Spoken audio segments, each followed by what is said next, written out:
Halo teman-teman semuanya, kami dari kelompok 8 akuntansi, kami akan memaparkan materi tentang laporan keuangan perusahaan Indonesia yaitu PT Indofood. Sebelumnya, perkenalkan nama aku Ardan Prevadi Krenditia dengan NIM 25101150818. Perkenalkan, nama aku Aleta Syafaneriuma dari kelompok 8 akuntansi kelas B. Halo semuanya, saya Azharudia Adian dari UPN Veteran Jakarta, Prodi Ekonomi Pembangunan. Perkenalkan, nama saya Rahmat Yasin Sidiki, NIM saya 251115058. Nama saya Citra Evina Zahira, NIM saya 25101111119. Halo semua, kali ini kita akan membahas komposisi aset dan besaran aset dari laporan keuangan PT Indofood Sukses Makmur Tbk atau INDF untuk periode kuartal keempat tahun 2024. Supaya lebih gampang nih dipahami, kita akan mengulasnya seperti cerita bukan sekedar angka. Nah, pertama-tama mari kita pahami dulu apa itu komposisi aset dalam laporan keuangan. Komposisi aset menunjukkan bagaimana total kekayaan perusahaan itu dibagi ke dalam berbagai jenis harta. Berdasarkan laporan keuangan INDF kuartal 4 2024, total aset perusahaan dibagi menjadi aset lancar dan juga aset tidak lancar. Nah, aset lancar adalah harta yang bisa dicairkan atau dipakai dalam waktu kurang dari 1 tahun. Di sini termasuk kas atau setara kas, piutang usaha, persediaan barang, serta aset keuangan jangka pendek. Indofood itu memiliki jumlah aset lancar yang besar karena perusahaan ini harus mengelola persediaan bahan baku dan juga produk jadi dalam skala yang sangat besar. Nah, mengingat bisnisnya ini bergerak di bidang makanan dan juga di minuman, kas dan setara kas menunjukkan seberapa banyak uang tunai yang siap digunakan untuk keperluan operasional, harian, atau pembayaran utang jangka pendek. Nah, selanjutnya saya akan membahas aset tidak lancar. Aset tidak lancar adalah harta jangka panjang seperti pabrik, mesin, peralatan produksi, tanah, dan investasi pada entitas anak atau perusahaan lain. Bagi Indofood, porsi aset tidak lancar sangat penting karena kegiatan bisnis mereka memerlukan pabrik besar, fasilitas produksi mie instan, produk konsumen, dan perkebunan yang mendukung produksi bahan baku. Di laporan keuangan, nilai aset tetap seperti tanah, bangunan, dan peralatan ini biasanya mendominasi lebih dari separuh total aset perusahaan. Nah, selanjutnya kita lihat besaran aset nih, yaitu total nilai rupiah dari seluruh kekayaan yang dimiliki Indofood pada akhir 2024. Berdasarkan laporan keuangan kuartal 4 2024, total aset INDF mencapai sekitar 186 triliun. Angka disesuaikan dengan laporan resmi. Angka ini menunjukkan seluruh harta Indofood mulai dari kas, piutang, persediaan, hingga gedung dan pabrik yang dimiliki. Nah, nilai sebesar itu menandakan skala bisnis Indofood itu sangat besar, tidak hanya di Indonesia, tapi juga di pasar internasional. Jika kita bandingkan dengan periode sebelumnya, total aset Indofood meningkat, yang menandakan adanya ekspansi bisnis, pembelian aset baru, atau kenaikan nilai investasi anak perusahaan. Nah, kenapa sih informasi ini penting banget gitu? Komposisi aset itu memberikan gambaran strategi bisnis Indofood. Jika aset lancar dan cukup besar, ini menunjukkan perusahaan itu memiliki likuiditas yang baik dan siap menghadapi kewajiban jangka pendek, seperti pembayaran utang dagang dan juga pembelian bahan baku.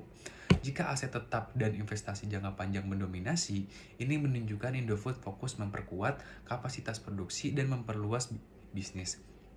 Kedua nih, besaran aset. Besaran aset itu menunjukkan kekuatan modal Indofood dengan total aset ratusan triliun rupiah. Nah, Indofood memiliki kapasitas yang sangat besar untuk berekspansi, mengembangkan produk baru, atau menghadapi tantangan besar. Nah, secara sederhana kita bisa membayangkan seperti ini. Komposisi aset itu seperti resep makanan yang menunjukkan bahan-bahan dan juga proporsinya. Berapa persen kas, berapa persen pabrik, berapa persen persediaan. Sementara besaran aset adalah ukuran masakan yang sudah jadi, berapa besar total kekayaan yang dimiliki perusahaan. Dalam kasus Indofood ini, di kuartal 4 2024, resepnya menunjukkan porsi besar pada pabrik, tanah, dan fasilitas produksi. Sementara ukuran masakannya adalah kekayaan total sekitar 186 triliun. Dengan memahami komposisi ini dan besaran aset ini, investor, analis, maupun masyarakat itu melihat bahwa Indofood ini bukan hanya perusahaan makanan yang kita kenal lewat produk mie instan atau biskuit, tapi juga raksasa bisnis dengan kekuatan finansial besar dan juga strategi investasi jangka panjang. Di video kali ini kita akan membahas laporan keuangan terbaru dari PT Indofood Sukses Makmur Tbk yang berkode saham INDF. Fokus kita adalah pendapatan perusahaan dan bagaimana komposisinya terbagi di berbagai lini bisnis. Jadi mari kita kumpas tuntas pendapatan dan komposisinya. Yang pertama, pendapatan total INDF per Juni 2025. Indofood mencatatkan pendapatan sebesar 28,29 triliun hanya dalam satu kuartal. Jika kita lihat secara tahunan, total pendapatan selama 12 bulan terakhir mencapai 118,33 triliun. Ini menunjukkan pertumbuhan sebesar 4,8% dibandingkan tahun sebelumnya. Kalau kita tarik ke belakang, pendapatan tahunan INDF terus meningkat. Pada tahun 2020, pendapatannya sebesar 81,7 triliun. Pada tahun 2021 sebesar 99,3 triliun. Selanjutnya 110,8 triliun. Pada tahun 2023 sebesar 111,7 triliun. Dan pada tahun 2024 yang mana itu adalah tahun terakhir ada laporan keuangan tahunannya, itu sebesar 115,8 triliun. Artinya, Indofood konsisten mencatatkan pertumbuhan meskipun fluktuasi ekonomi global cukup menantang. Yang kedua, komposisi pendapatan INDF. Pendapatan Indofood berasal dari 4 segmen utama. Yang pertama, Consumer Branded Product dari CBP. Ini adalah lini produk konsumen bermerek seperti mie instan, makanan ringan, susu, dan minuman. Segmen ini menyumbang porsi terbesar dari total pendapatan, terutama lewat anak usaha Indofood, yaitu PT Indofood CBP Sukses Makmur Tbk.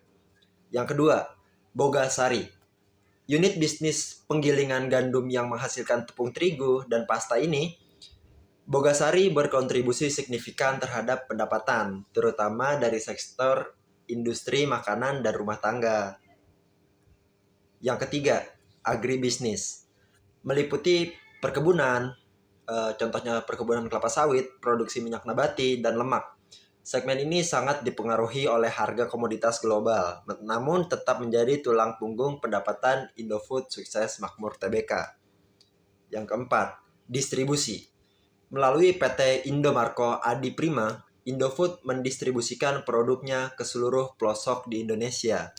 Meskipun kontribusinya lebih kecil dibandingkan segmen lain, distribusi memastikan penetrasi pasar yang luas dan efisien. Dengan struktur bisnis yang terintegrasi dari hulu ke hilir, Indofood mampu menjaga stabilitas pendapatan. Diversifikasi segmen bisnis membuat perusahaan lebih tahan terhadap guncangan ekonomi. Pertumbuhan pendapatan yang konsisten menunjukkan bahwa strategi bisnis mereka berjalan efektif. Selain itu, rasio pendapatan terhadap jumlah karyawan juga cukup tinggi, yaitu sebesar 1,22 miliar per karyawan. Ini mencerminkan efisiensi operasional yang baik untuk perusahaan Indofood Sukses Makmur Tbk, teman-teman. Itulah ulasan singkat tentang pendapatan dan komposisi bisnis PT Indofood Sukses Makmur Tbk. Semoga informasi ini bermanfaat untuk penonton sekalian yang sedang memantau saham INDF atau sekedar ingin tahu tentang perusahaan besar di Indonesia, atau mungkin tahu pendapatan Indofood tuh dari mana aja sih. Jadi sampai situ aja mungkin penjelasan dari saya di bagian pendapatan perusahaan. Mungkin ini bisa dijadikan sebagai bahan edukasi atau sekedar informasi aja. Jadi jangan lupa like dan subscribe teman-teman, dan aktifkan notifikasi agar tidak ketinggalan konten finansial lainnya. Sampai jumpa di video berikutnya. Terima kasih sudah menyimak sampai akhir di bagian pendapatan ini. Semoga bermanfaat dari saya. Terima kasih. Pertama, saya bakal ngebahas perbandingan aset sama liabilitas, serta dividen Indofood di tahun 2024. Kalau kita lihat laporan keuangan Indofood 2024, total asetnya mencapai sekitar 201,7 triliun. Sementara total liabilitasnya ada di kisaran 136,6 triliun. Artinya, sekitar 2/3 aset Indofood dibiayai oleh liabilitas. Rasio liabilitas terhadap asetnya ada di angka 67-68%. Itu menunjukkan perusahaan memang cukup banyak menggunakan utang untuk membiayai operasional dan ekspansinya. Dari sisi positif, utang bisa jadi leverage untuk pertumbuhan. Tapi dari sisi risiko, semakin tinggi porsi liabilitas berarti semakin besar juga beban kewajiban, apalagi kalau kondisi suku bunga lagi naik. Kali ini aku mau membahas laporan keuangan PT Indofood Sukses Makmur Tbk untuk tahun yang berakhir pada tanggal 31 Desember 2024. Kita akan fokus pada bagian laba bersih atau laba tahun berjalan yang menjadi indikator utama kinerja keuangan perusahaan selama 1 tahun penuh. Sepanjang tahun 2024, Indofood berhasil mencatat penjualan neto sebesar 115,79 triliun. Dari total penjualan tersebut, beban pokok penjualan yang harus ditanggung perusahaan mencapai 75,65 triliun. Setelah dikurangi beban tersebut, Indofood membukukan laba bruto sebesar 40,14 triliun, angka yang menunjukkan kemampuan perusahaan dalam menghasilkan keuntungan dan aktivitas operasional utamanya sebelum biaya lainnya. Selama 2024, Indofood juga mengeluarkan beban penjualan dan distribusi sebesar 12,26 triliun, serta beban umum dan administrasi senilai 5,05 triliun. Namun, perusahaan mendapatkan tambahan penghasilan dari kenaikan nilai wajar aset biologis sebesar 317 miliar, dan pendapatan operasi lain sekitar 1,19 triliun. Setelah memperhitungkan semua itu, laba usaha Indofood tercatat mencapai 23,09 triliun. Dari sisi keuangan, Indofood memperoleh penghasilan keuangan sebesar 1,77 triliun, tetapi juga memiliki beban keuangan sebesar 6,19 triliun. Selain itu, ada pajak final atas penghasilan bunga senilai 14 miliar, serta bagian rugi dan entitas asosiasi dan ventura bersama sebesar 1,36 triliun. Setelah dikurangi seluruh beban dan pajak, laba sebelum pajak penghasilan Indofood tahun 2024 tercatat sebesar 17,04 triliun.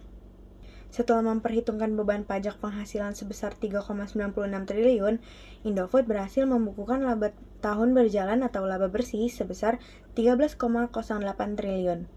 Dari jumlah tersebut, 8,64 triliun dapat diatribusikan kepada pemilik entitas induk, sedangkan 4,44 triliun merupakan bagian kepentingan non-pengendali. Jika dilihat secara total, setelah memperhitungkan pendapatan dan rugi komprehensif lain, Indofood mencatat total laba komprehensif tahun berjalan sebesar 12,55 triliun. Sementara itu, laba per saham dasar yang dapat didistribusikan kepada pemilik entitas induk adalah sebesar 984 per saham.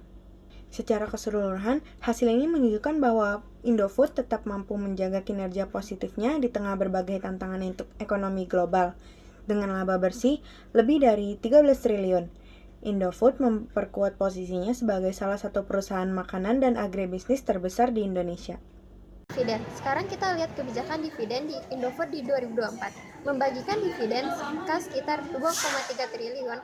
Bahkan dalam beberapa tahun terakhir, dividen per sahamnya juga relatif stabil. Contohnya pernah mencapai 267 per lembar saham. Hal ini menunjukkan Indofood punya komitmen buat tetap kasih keuntungan ke pemegang saham.